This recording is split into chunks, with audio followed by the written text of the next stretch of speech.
BSc nursing second year students का इस class में हार्दिक स्वागत है। आज हम क्लास पढ़ेंगे parathyroidism. Clear? Hyper parathyroidism. Hyper parathyroidism class के बाद हम देखेंगे हाइपोपैराथायरॉयडिज्म। इसके पहले की जो क्लासेस थी हमने हाइपरथायरॉयडिज्म और हाइपोथायरॉयडिज्म को डिस्कस किया था। इस क्लास के अंदर हम देखेंगे पैराथायरॉयड ग्लैंड रिलेटेड डिसऑर्डर्स।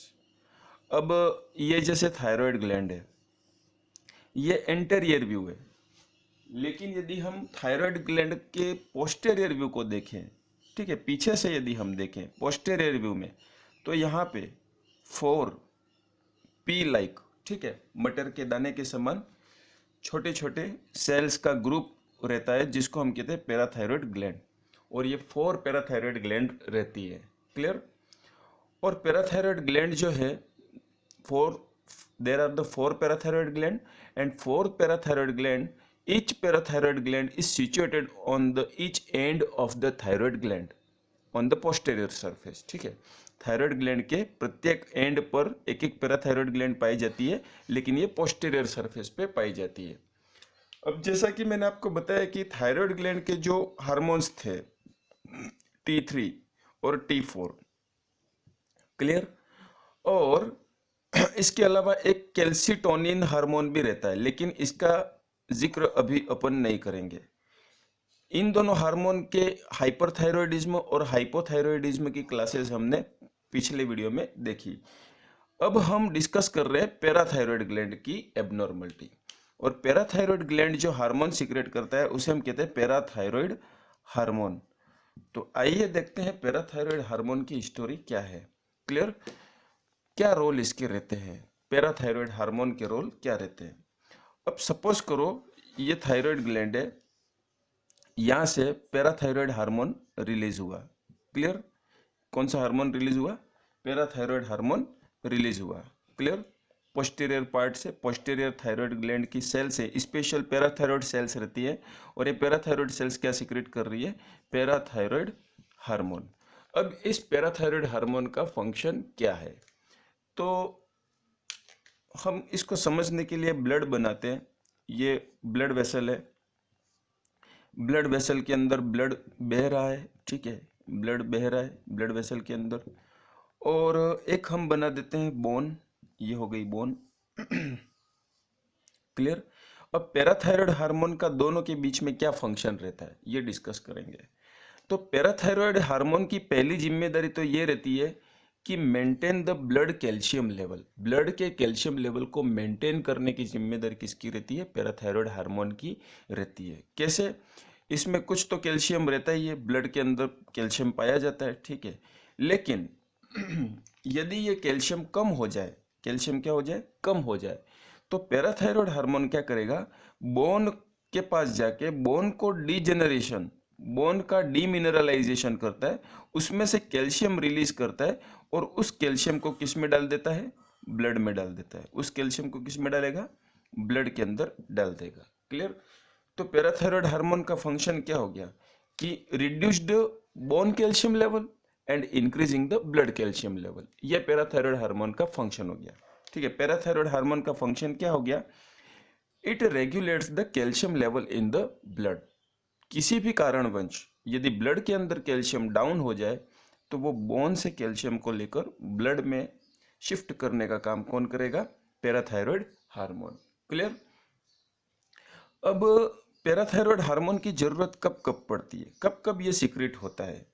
तो जैसे पहला फर्स्ट एग्जांपल कि हाइपोकैल्शियमिया हो जाए ब्लड के अंदर, ठीक है, ब्लड के अंदर कैल्शियम कम हो जाए, तब पैराथायरॉयड हार्मोन सीक्रेट होगा।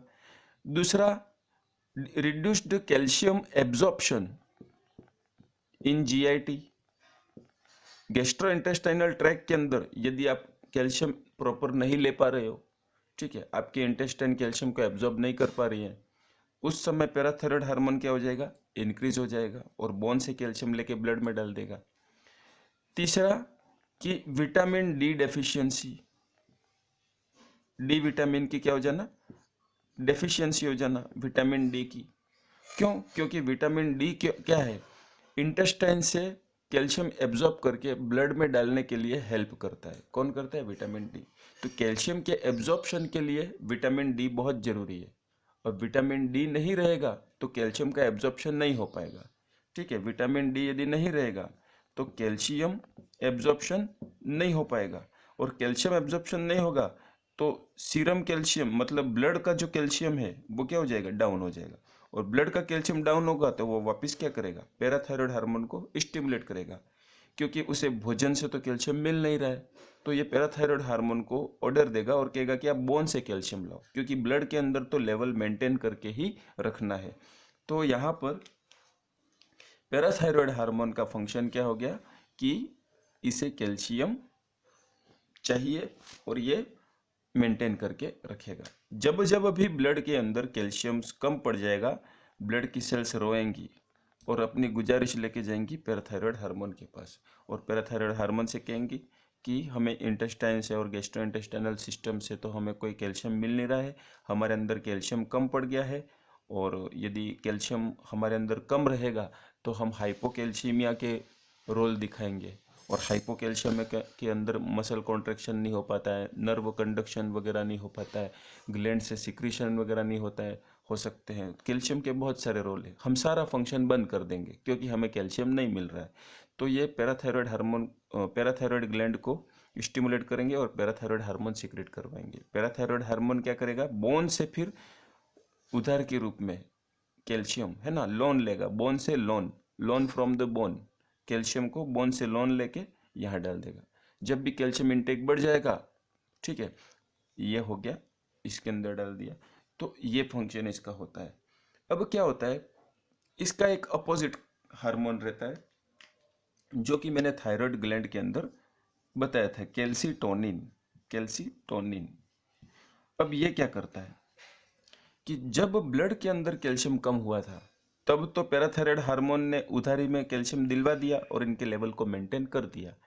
अब फ्यूचर में कभी इनटेक से कैल्शियम आ जाता है ना, गैस्ट्रोइंटेस्टाइनल सिस्टम से, या हम एक्स्ट्रा कैल्शियम की टेबलेट लें या ऐसा कोई भी सप्लीमेंट लें, बहुत सारा मिल्क पिए रेगुलर, ठीक है, तो मिल्क में भी कैल्शियम सोर्स रहता है। तो ब्लड के अंदर कैल्शियम लेवल जब बढ़ा, जब ब्लड कैल्शियम से अमीर हो गया, तब ये कैल्सीटोनिन क्या करेगा? ब्लड से कैल्शियम लेके वापस बोन के अंदर डालेगा। क्लियर? क्योंकि बोन से कैल्शियम निकाला था तो बोन तो कमजोर हो गई थी। क्लियर? अब ब्लड से कैल्शियम को लेके बोन को वापस क्या करना पड़ेगा? मजबूत करना पड़ेगा। क्लियर? लेकिन पैराथायरॉयड हार्मोन और कैल्सीटोनिन क्या है? दोनों एक दूसरे के अपोजिट काम करते हैं। हम कैल्सीटोनिन को बाद में समझेंगे, पहले पैराथायरॉयड रिलेटेड हम क्या क्या और चेंजेस बॉडी में आते हैं देखते हैं। तो फॉर एग्जांपल, इन कारणों से कैल्शियम यदि ब्लड में कम हो जाता है और पैराथायरॉयड हार्मोन क्या हो जाता है? इंक्रीज्ड हो जाता है। और इस increased level of the parathyroid hormone को ही हम क्या कहते हैं? Hyper parathyroidism. Clear? Increased level of the parathyroid hormone that is called is hyper parathyroidism. Clear? अब क्या होगा कि पैराथायरॉयड हार्मोन के इंक्रीज होने से क्या क्या सिम्टम्स आएंगे देखना। अब मैं इसको ट्यूब को थोड़ा बड़ा बना दूंगा।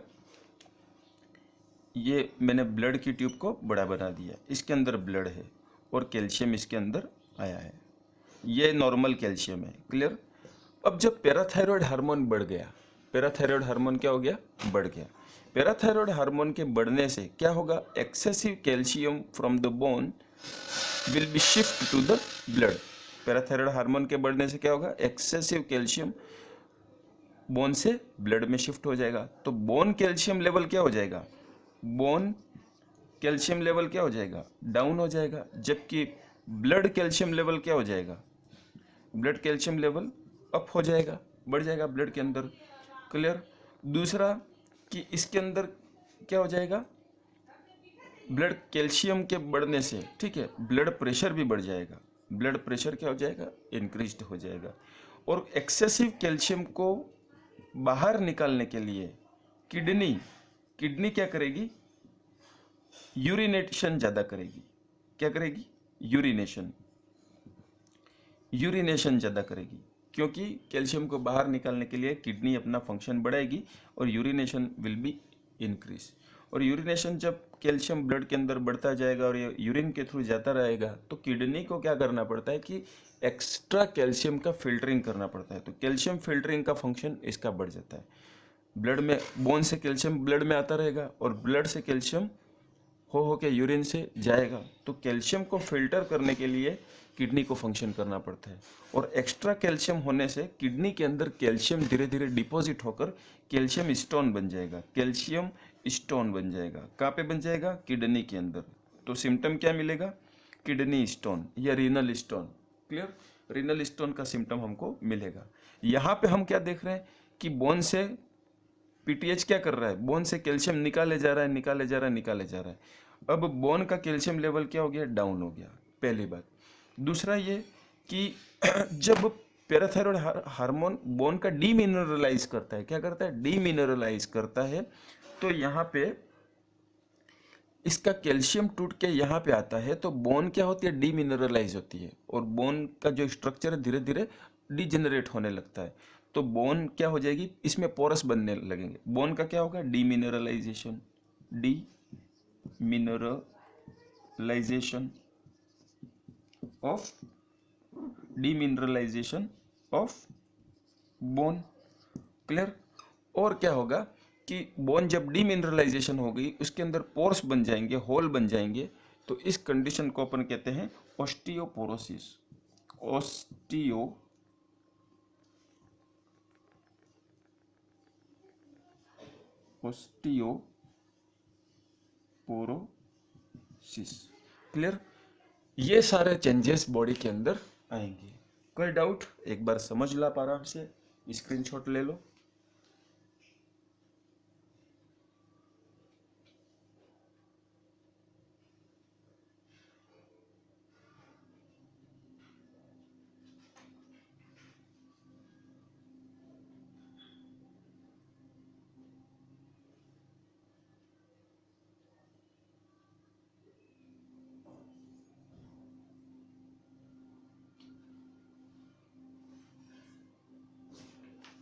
क्लियर? अब क्या देखेंगे आगे? बस इसका कंक्लूजन ये है, सारांश ये है कि जब भी बॉडी के अंदर कैल्शियम लेवल लो हो जाएगा, इटियोलॉजी क्या क्या हो गई? लो कैल्शियम लेवल, मतलब कि हम इसको हाइपोकैल्शियमिया कह सकते हैं, हाइपोकैलेमिया। ठीक है, हाइपोकैल्शियमिया या तो हाइपोकैल्शियमिया हो जाए या गैस्ट्रोइंटेस्टाइनल सिस्टम से कैल्शियम का एब्जॉर्प्शन कम हो जाए। और ये किस कारण से होता है? विटामिन डी की कमी से होना। तो विटामिन डी डेफिशिएंसी, हाइपोकैल्सीमिया, इस तरह की जो कंडीशंस हैं वो क्या सीक्रेट करेंगी? क्या सीक्रेट करवाएंगी? पैराथायरॉयड हार्मोन सीक्रेट करवाएंगी। और पैराथायरॉयड हार्मोन क्या करेगा कि ब्लड के अंदर कैल्शियम, अब इन कारणों से यदि ब्लड के अंदर कैल्शियम कम पड़ रहा है तो पैराथायरॉयड हार्मोन क्या करेगा? बोन से कैल्शियम को ब्लड में डालेगा। और ब्लड के अंदर जब ये हार्मोन ज़्यादा हो जाता है, अपने रेंज से ज़्यादा हो जाएगा, तो ये ज़्यादा कैल्शियम को ब्लड में डालेगा। और ज़्यादा कैल्शियम को यदि ब्लड में डालेगा तो ब्लड का जो कैल्शियम लेवल है वो क्या हो जाएगा? इंक्रीज हो जाएगा। और ब्लड के अंदर क्या हो जाएगा? हाइपर कैल्सीमिया हो जाएगा। क्या हो जाएगा? Hyper calcaemia. क्लियर? आप इसके लिए लिख सकते हो अपनी कॉपी के अंदर, hyper calcaemia. Second, hyper tension हो जाएगा। ब्लड जो है वो concentrated from the calcium, blood के अंदर कैल्शियम लेवल बढ़ जाएगा और उस कंसनट्रेट यूरिन को बाहर बाहर निकालने के लिए यूरिनेशन बढ़ जाएगा, नीड टू यूरिन। ठीक है, एक्सेसिव यूरिन हो जाएगा। जिस तरह डायबिटीज़ में शुगर को निकालने के लिए होता है, पैराथायरॉयडिज्म के अंदर कैल्शियम को निकालने के लिए यूरिन विल बी इंक्रीज्ड। और यूरिन यदि बार बार इंक्रीज होगा तो उसके साथ वाटर भी तो लॉस हो रहा है, तो इंक्रीज थ्रस्ट, थ्रस्ट भी बढ़ जाएगा। पोलिडिप्सिया, थ्रस्ट बढ़ जाएगा। ठीक है, और किडनी के पास बहुत ज़्यादा कैल्शियम आ रहा है और उसको बार बार फिल्टर करना पड़ रहा है फ्रिक्वेंटली, एक्सट्रीमली, है ना, excessive filtration of the calcium in the kidney, it will cause the calcium stone. ये क्या क्रिएट करेगा? किडनी स्टोन क्रिएट करेगा। किडनी के अंदर स्टोन अलग अलग चीज़ों के बनते हैं, लेकिन यहाँ पे किडनी स्टोन किसका बनेगा? कैल्शियम का बनेगा।